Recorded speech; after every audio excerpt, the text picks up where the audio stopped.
Dr. Al-Hadid, the former chairperson of the Africana Studies Department at Tennessee State University. And of course, the topic is Islam and the African-American experience. And Dr. Al-Hadid is giving us some information in reference to Islam and the impact that this religion has had upon peoples all over the world. Of course, go on, Dr. Al-Hadid, you can pick up at that point. Yeah, we briefly talked about the fifth pillar, which was the pilgrimage to Mecca, and in terms of how the experience that Malcolm X had. Let's go right into Africa in terms of how Islam spread through Africa.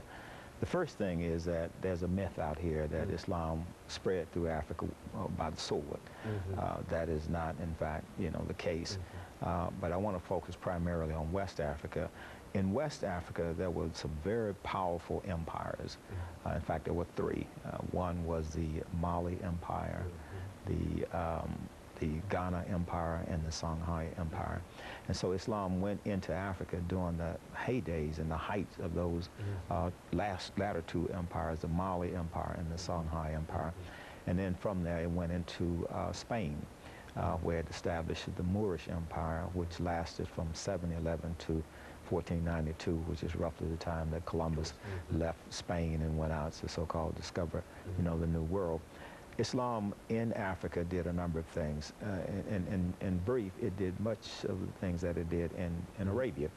That is, it went to unite people across tribal differences. It established another alphabet by which the African culture could be written. I'm not suggesting that there were no alphabets in Africa. Certainly there were alphabets in West Africa, and of course we know about the hieroglyphics that were in Egypt.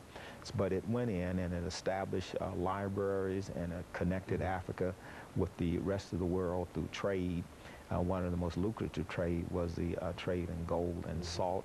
And so the technology that existed in the Muslim world was then imported into West Africa. Well, as these empires developed and they had various kings and technology, of course, around 1444, that's the point at which the Portuguese and the Spanish started going into Africa and engaged in the transatlantic slave trade. Well, that trade developed in such a, vicious way, and that dispersed Africans throughout the so-called New World, in South America, and the Caribbean, and North America. In terms of the percentage of Muslims that were captured and brought over here, historians are not agreed on that actual percentage. I guess the low estimate would be about 20% of the captives from West Africa. When we say West Africa, we're talking primarily the area around Morocco, Guinea, Liberia, Sierra Leone, Nigeria, etc., and what is called the Guinea Coast.